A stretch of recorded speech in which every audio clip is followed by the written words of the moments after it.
संजयाणम च भाव सिद्धों को वंदना संयम व्रत की और प्रशस्त और आत्म संपदा पुण्य।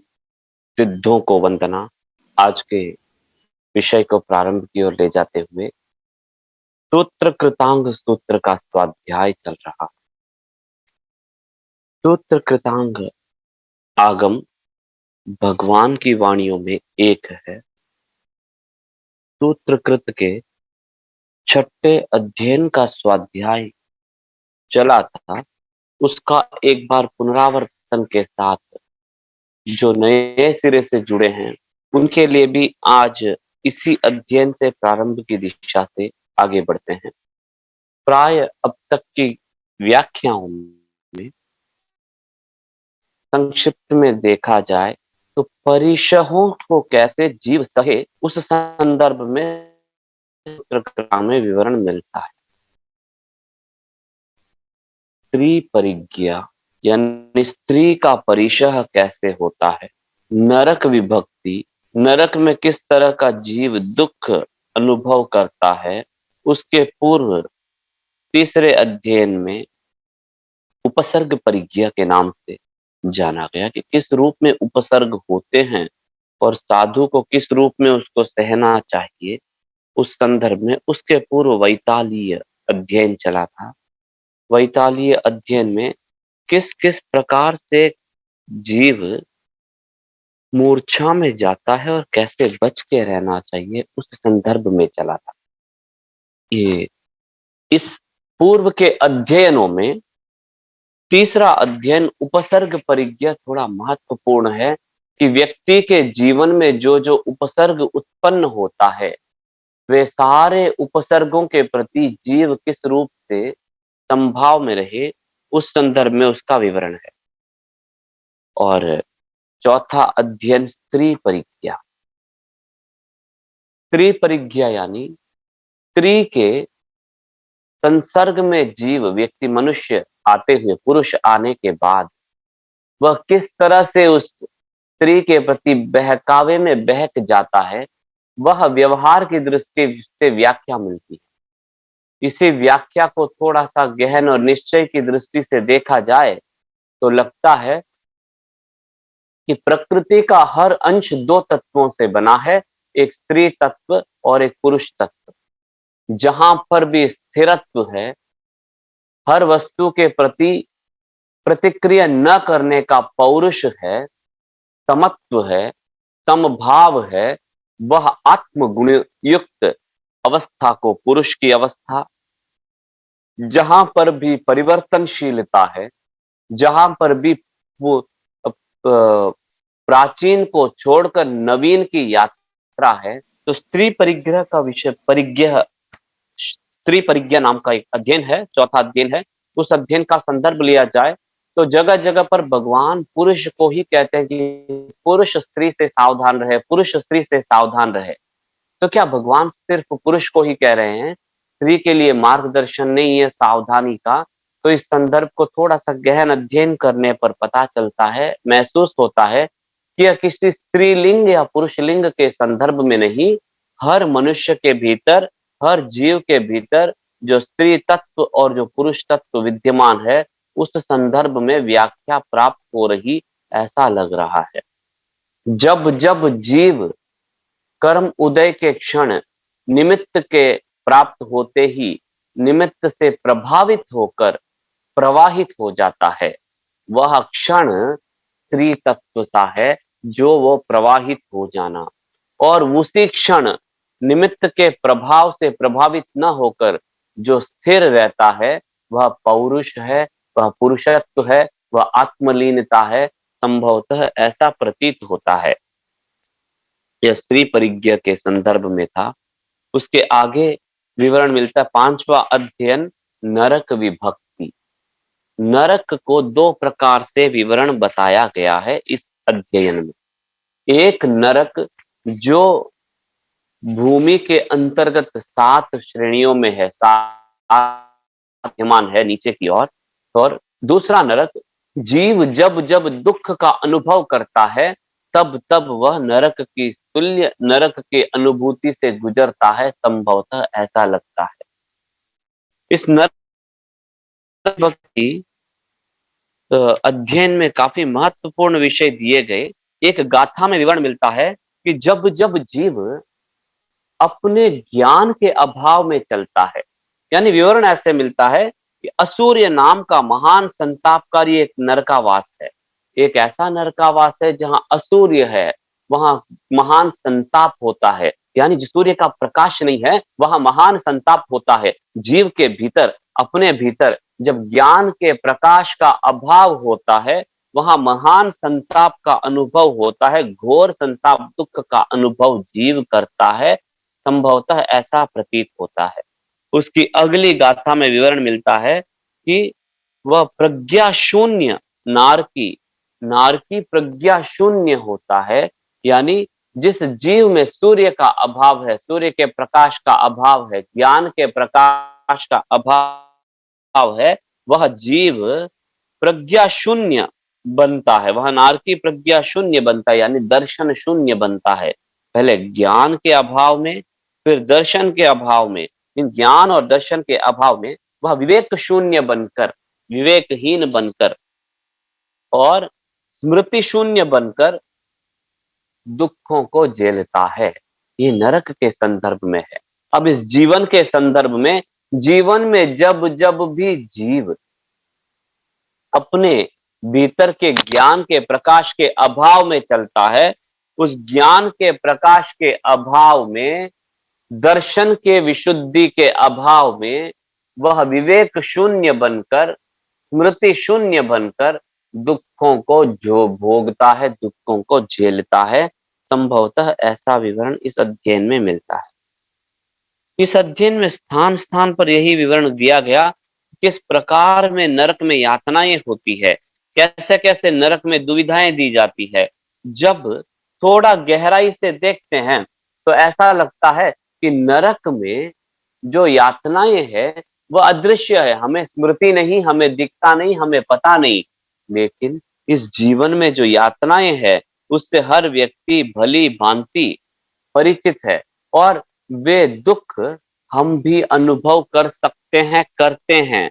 और वे दुख को अनुभव करने का क्षण नरक से कम नहीं। और वो कब होता है? जब जीव स्वयं के ज्ञान के अभाव में चलता है, तब दुख होता है। उदाहरण में, बाहर बहुत ताप है, ताप यानी वेदना का अवसर है, वेदना के निमित्त प्रकट हो रहे हैं। भीतर में जब ज्ञान हो तो वह ताप तप के रूप में परिणत हो जाता है, और वह तप महान परिणामी बन जाता है। गज सुकुमाल को देखते हैं तो गज सुकुमाल के सर के ऊपर अंगारे रखे गए, अंगारे तप रहे थे, तपा रहे थे। जैसे नरक विभक्ति में नरक का विवरण मिलता है, वैसा ही गज सुकुमाल के सर के ऊपर वेदनाओं का क्रम चल रहा था।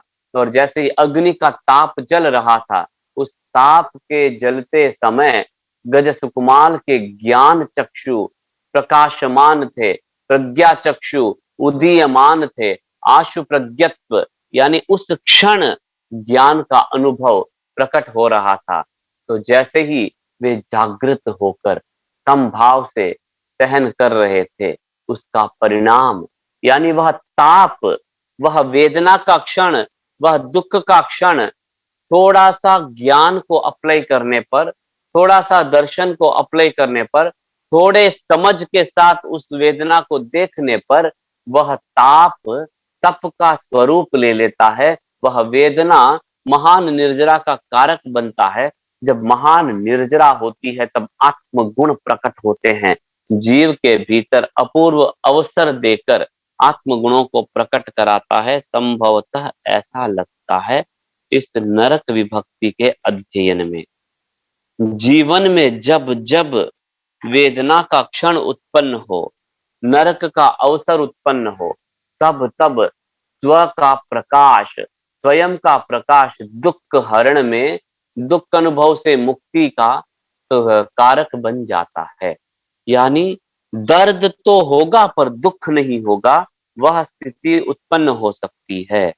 हर स्थिति, हर परिस्थिति में चारों ओर वेदनाओं का क्षण है, लेकिन अपने भीतर शांति का अनुभव बना रहेगा। वेदनाओं के अवसर में प्रभावित होकर प्रवाहित न होगा जीव, ऐसी स्थिति बनी रहने की संभावना है। आगे छठा अध्ययन, जिस अध्ययन का आज हम स्वाध्याय मूल रूप से करने वाले हैं, तो छठे अध्ययन महावीरत्व हुई। भगवान महावीर स्वामी की स्तुति हो रही। भगवान महावीर स्वामी की स्तुति में किस प्रकार से यह स्तुति प्रारंभ होती है, तो जम्बू स्वामी सुधर्मा स्वामी से पुच्छ सुणंग प्रश्न करते हैं कि वे ज्ञात पुत्र कौन है, कैसे है, जिन्होंने शाश्वत धर्म का निरूपण किया, जिन्होंने शाश्वत धर्म का अनुभव किया और निरूपित किया। उस शाश्वत धर्मा भगवान का नाम, भगवान किस प्रकार के हैं, उनके गुण कैसे है, इसका विवरण की और आगे बढ़ते हुए चौथी गाथा में विवरण मिलता है। से निच्छ निच्छे ही समीक्ष पढ़ने, वे किस प्रकार के थे, किस प्रकार उन्होंने धर्म का निरूपण किया, नित्य अनित्य की समीक्षा प्रज्ञा से करते हुए धर्म नापक नामक दीपक को उदीप्त किए। दीवेव सम्मम धम्यम, धीवेव धम्मम संयम उदाहु, वे नित्य और अनित्य की समीक्षा करते हुए अपनी प्रज्ञा से नित्य अनित्य की समीक्षा किस प्रकार होती है, क्या सिर्फ कैवल्य भगवंतों में होती है या नित्य अनित्य की समीक्षा हम में भी हो सकती है। जब जब जीवन में वेदना का क्षण होता है, जब जब जीवन में कोई वेदना हुई, समझ लो कोई फोड़ा हो गया, फुंसी हो गई, कोई दर्द हो रहा है, जब दर्द हुआ, उस दर्द के क्षण में अपने एकाग्रता को, ध्यान को उस दर्द में लगाने का प्रयास करना। ज्ञान से निज को निहारे, दृष्टि से निज को निखारे, अपने ज्ञान से, अपनी जो समझ है, उस समझ से उस वेदना को देखने का प्रयास करना।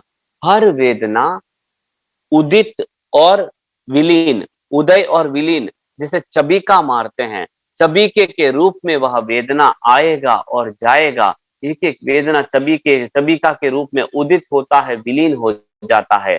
एक कर्म उदय में आया, परिणाम दिया, वेदना हुई, वापस झड़ गया, विलीन हो गया। यानी कितना क्षण तक वह वेदना रहता है, वह क्षणिक वेदना है, वह अनित्यता का बोध है। जब गहराई में जाते हैं ध्यान के माध्यम से, तो शरीर में एक एक संवेदना ऐसे प्रतीत होती है जैसे कोई कवे के ऊपर पानी का बुलबुला कितने क्षण उफण उफण कर बाह बन जाता है, उसी भांति वह वेदना के क्षण कर्म उदय में आकर परिणाम देकर निर्जरित हो जाते हैं। बस उस नित्य अनित्य की समीक्षा करने पर प्रज्ञा चक्षु को दीप समान धर्म का उदीपन होता है। वे सर्वदर्शी थे। पांचवी गाथा में विवरण मिलता है, से सबदंसी अभिभूय नानी, वे सर्वदर्शी थे, ज्ञान के आवरणों को अभिभूत कर चुके थे, समाप्त कर चुके थे। वे विशुद्ध भोजी थे। एक शब्द मिलता है कि वे स्थितात्मा किस प्रकार के थे, वे विशुद्ध भोजी धृतिमान थे, निराम गंधे, निराम गंधे यानी वे विशुद्ध भोजी थे।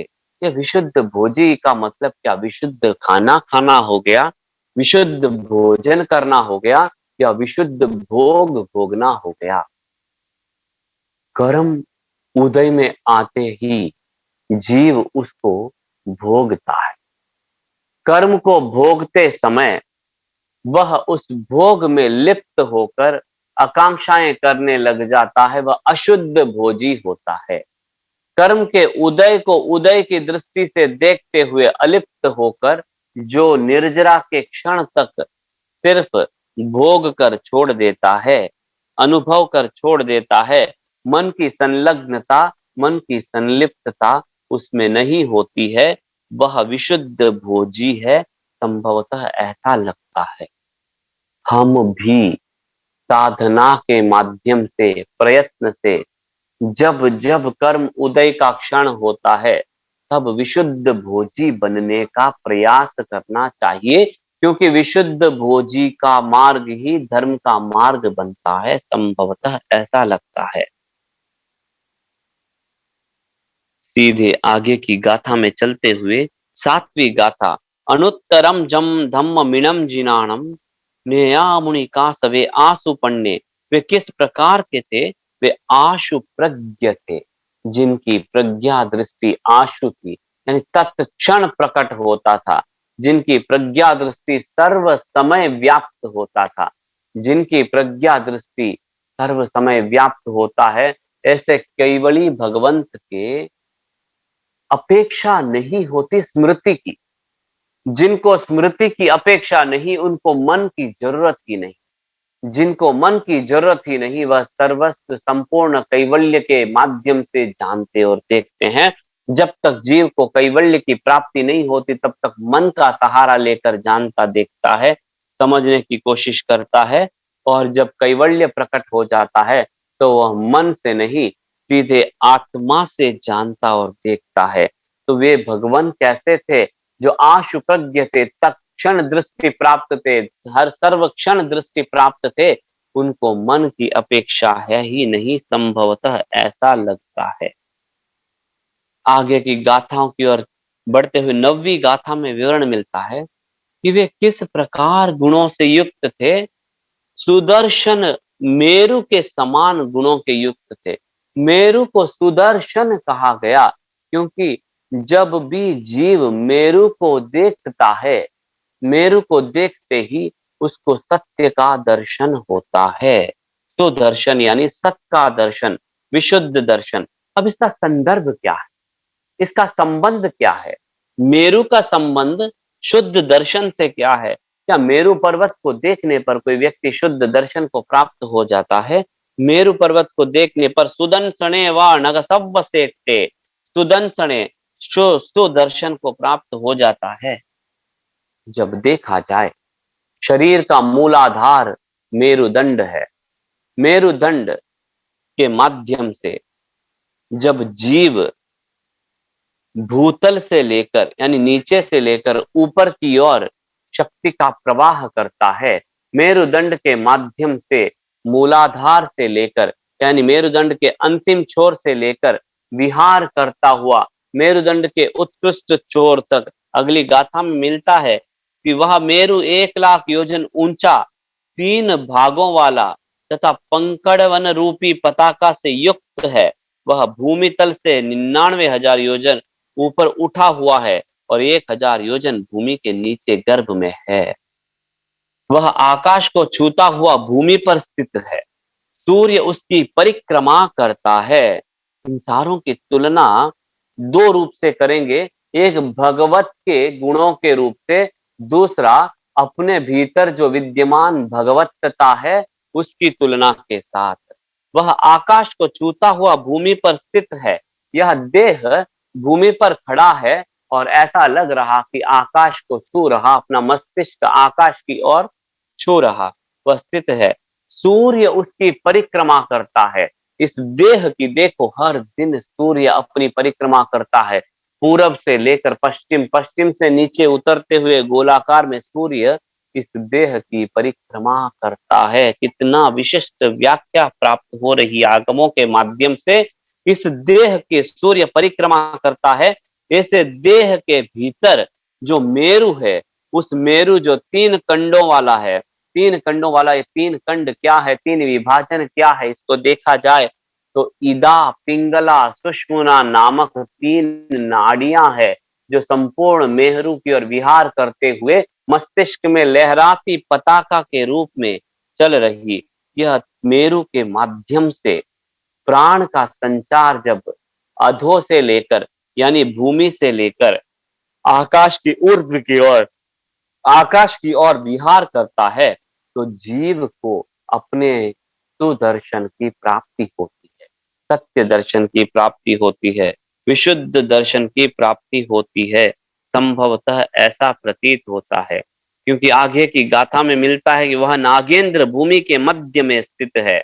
वह नाग इंद्र नागों में इंद्र, नागेंद्र भूमि के मध्य में स्थित है। इस देह के भीतर, देह के मध्य में, नाभि के नीचे, मूलाधार पर कुंडलिनी के रूप में सर्प दमित रूप में विद्यमान है।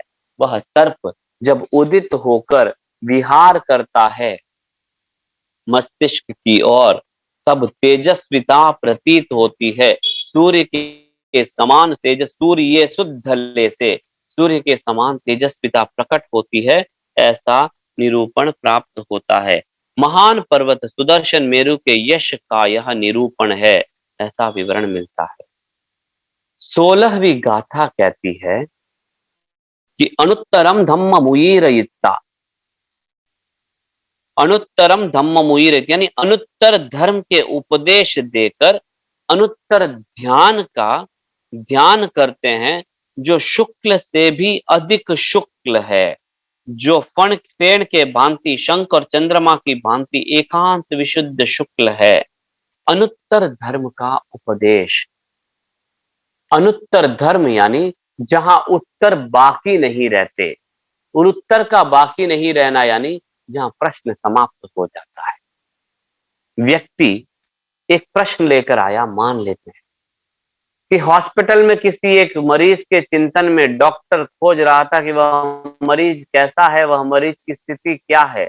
वह मरीज के कमरे में प्रवेश करते ही देखता है कि मरीज तो संसार को विदा कर चुका है। अब डॉक्टर के का वह समाधान समाधान रहित हो गया, क्योंकि प्रश्न ही वहां समाप्त हो गया। अब प्रश्न जब समाप्त कैसे हुआ, उस डॉक्टर के अनुभव से हुआ, साक्षात्कार से हुआ, उस यथास्थिति से। अपने जीवन में, अपने भीतर जो अनुभूतियां होती है, उस अनुभूतियों के माध्यम से जब हम कुछ जानते हैं, उन अनुभूतियों के माध्यम से जब हम कुछ रियलाइज करते हैं, वो रियलाइज होते ही तत्क्षण प्रश्न समाप्त हो जाता है, प्रश्न जड़ जाता है। कोई वस्तु का टेस्ट कैसे होता है, वह प्रश्न बना रहता है। टेस्ट करते ही वह प्रश्न ही जड़ जाता है। अब किसी को आपको निरूपित करने की जरूरत नहीं कि उसका टेस्ट कैसा है, किसी को आपको बताने की जरूरत नहीं कि वह कैसा महसूस हो रहा है, क्योंकि वह प्रश्न आपका जड़ गया। वह अनुत्तर अवस्था, वह अनुत्तर अवस्था को प्राप्त होने के लिए अनुत्तर ध्यान में प्रवेश करना अपेक्षित है। अनुत्तर ध्यान यानी न कोई प्रश्न, न कोई समाधान, मात्र और मात्र ज्ञाता भाव, मात्र और मात्र देखने का क्रम, मात्र और मात्र ध्यान की स्थिति, यानी कोई चिंतन मनन भाव क्रिया नहीं। अनुत्तर ध्यान यानी कोई प्रश्न के बिना बस जो घटित हो रहा है, उस घटित को देखने पर, मात्र और मात्र देखने पर जो ज्ञान की अनुभूति होती है, वह अनुत्तर ज्ञान जैसा लगता है संभवतः। यथा जानकारी। आगे की गाथाओं की ओर बढ़ते हुए, जैसे दानों में अभय दान, 23वीं गाथा की ओर चल रहे हैं। जैसे दानों में अभय दान, सत्य वचन में अनवद्य वचन, तप में ब्रह्मचर्य प्रधान होता है, वैसे ही श्रमण ज्ञात पुत्र लोक में प्रधान होते हैं। एक ध्यान रखने वाला विषय है, एक निवेदन है, ये सारे जितने भी भगवान की उपाधियां हैं, भगवान की प्रशंसाएं हैं, भगवान के यश कीर्ति की गाथाएं हैं, उन एक एक गाथाओं में अपने जीवन विहार के लिए मार्गदर्शन प्राप्त होता है। और वह मार्गदर्शन ऐसा न हो कि मात्र सिर्फ श्रवण का हो, कहाँ जीवन में उसको अप्लाई किया जा सके, कहाँ अपने जीवन में उसको लागू किया जा सके, ताकि हम भी उन गुणों को अनुभव करें जिस गुणों को भगवान ने अनुभव किया है। क्योंकि जैसा भगवत्ता भगवान के भीतर रही है, वैसी भगवत्ता मेरे भीतर, आपके भीतर, हर जीव के भीतर है। वैसी भगवत्ता का अनुभव हम भी साक्षात यथार्थ रूप से कर सकते हैं। मूल सारे भय से मुक्त हो जाते हैं। क्या कोई जीव भय से मुक्त हो जाता है? मेरे त्याग से संभव नहीं। भय मुक्त होने के लिए जीव को भय किसका है, यह ज्ञान प्राप्त करना पड़ेगा। भय किसका है यह जानने के लिए जीव को भय क्यों हो रहा है इसका ज्ञान प्राप्त करना पड़ेगा। जब तक वो भय क्यों और कैसे किसका हो रहा है इसका समाधान प्राप्त नहीं होता, सम्यक ज्ञान प्राप्त नहीं होता, तब तक भय मुक्त होने की संभावना नहीं। संक्षिप्त में कहा जाए तो जीव को दो प्रकार के भय होते हैं, कुछ पाने का भय और कुछ खोने का भय। सर्वथा इन दो भय से ही जीव प्रवाहमान होता है। जो अप्रिय है उसे प्राप्त करने का भय और जो प्रिय है उसे खोने का भय, ये दो भय से जीव संत्रस्त रहता है। जब इन दोनों भय से मुक्त हो जाता है तब अभय दान की स्थिति बनती है। इन दोनों भय से जीव कब मुक्त होता है? जब वह पहचान लेता है कि मेरी यथार्थ संपदा जो है, सत्य में जो मेरे ज्ञान संपदा है, वह ऐसी संपदा है जिसे कोई चुरा नहीं सकता।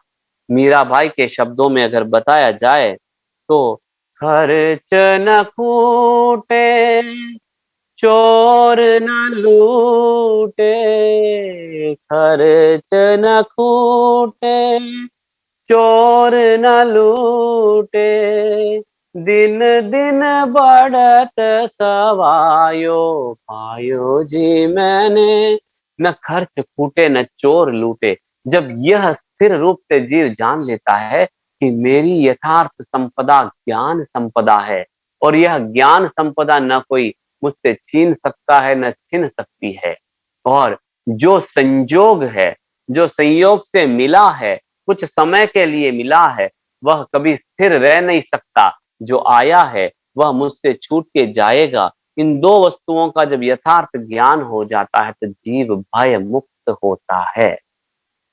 जिस क्षण मैं भय मुक्त होता हूं उस क्षण मैं हिंसा मुक्त होता हूं।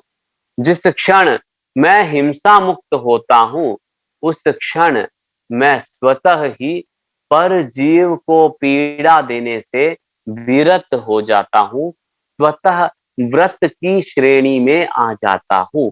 अभी आगम के संदर्भ में जब जब जीव स्वयं भय मुक्त होता है वह स्वतः पर को भय मुक्त अभय दान दे देता है।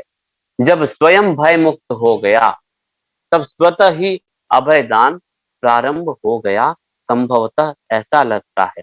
सत्य वचन में अनवद्य वचन उत्कृष्ट है। सत्य वचन से बढ़कर और कैसा वचन हो सकता है? कई बार अपने सत्य वचन किसी को तकलीफ देने वाला हो सकता है, किसी को पीड़ादायक हो सकता है। अनवद्य वचन यानी जो पीड़ा नहीं दे, ऐसा वचन जो किसी के लिए पीड़ादायक न हो, वह अनवद्य वचन लोक में उत्कृष्ट है। भगवान की वाणी अनवद्य वचन ही थी जो किसी को वेदना नहीं देती। प्रयास होना चाहिए कि अपना सत्य ऐसा हो जो किसी के लिए पीड़ा का निमित्त न बन सके। तपस्या में ब्रह्मचर्य प्रधान होता है, तप में ब्रह्मचर्य प्रधान होता है। ब्रह्मचर्य का संदर्भ न केवल मैथुन से, ब्रह्मचर्य यानी सत्यचर्या, सत्य की जो जीव चर्या करता है वह ब्रह्मचर्या है, संभवतः ऐसा लगता है। वैसे ही श्रवण ज्ञात पुत्र लोक में उत्तम है। 25वीं गाथा में विवरण मिलता है। तो 25वीं गाथा में विवरण मिलता है, आशु प्रज्ञ ज्ञात पुत्र पृथ्वी के समान सहिष्णु थे। और जब पृथ्वी के समान सहिष्णु थे उसका परिणाम क्या निकलता है कि जीव अपने कर्म शरीर को प्रकंपित करता है। पुड़ो वमे धुणति विगय गेहि, न सन्निहिम कुव्वई आंसू पन्ने। वे आशु प्रज्ञ समभाव में सहिष्णु थे। जब जब जीव सहिष्णु होता है, सहज समभाव में स्थिर होता है, उस क्षण उसके सर्व आत्म प्रदेश प्रकंपित होकर कर्म कर्म प्रदेश को प्रकंपित करते हुए गहन निर्जरा में सहयोग प्रदान करता है। संभवतः ऐसा प्रतीत होता है। अपने सामने जब भी कोई निमित्त आता है, निमित्त दो प्रकार से उत्पन्न होंगे, एक उपकारी लगने वाले, एक अनुपकारी लगने वाले। यानी जो तन और मन को साता देने वाले और तन और मन को असाता देने वाले। प्राय तन और मन को साता देने वाले कर्म बंधन में सहयोगी बन जाते हैं, तो तन और मन को साता तकलीफ दुविधा देने वाले कर्म मुक्ति में, हमारी मुक्ति में परम सहयोगी बनने की संभावना है, अपने लेने पर है। एक ही स्थिति अपने लेने पर बंधन कारक या मुक्ति कारक बन सकता है।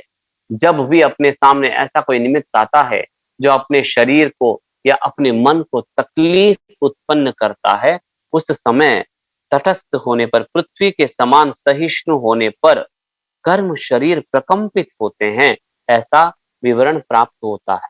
जब कर्म शरीर प्रकंपित होते हैं तो गहन निर्जरा हो जब गहन निर्जरा होती है, तब संभावना क्षयोपशम के परिणाम से आत्म गुणों का स्पर्श हो सकता है। आगे की गाथाओं की ओर बढ़ते हुए 27वीं गाथा में विवरण मिलता है कि भगवान ने 4 वादों को का पक्ष निर्णय किया और 4 वादों को जानकर वे यावत जीवन संयमी बन गए, दीर्घ रात्र संयमी बन गए। क्रिया किरीयम वेणयाणु वायम अन्नाणियाणम पड़ियच्छठाणम। ये 4 वाद कौन से हैं? अक्रियावाद।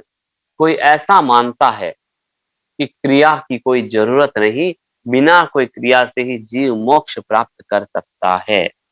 क्रियावाद। कोई ऐसा मानता है कि क्रिया से ही मोक्ष की प्राप्ति हो सकती है। वैनयिकवाद।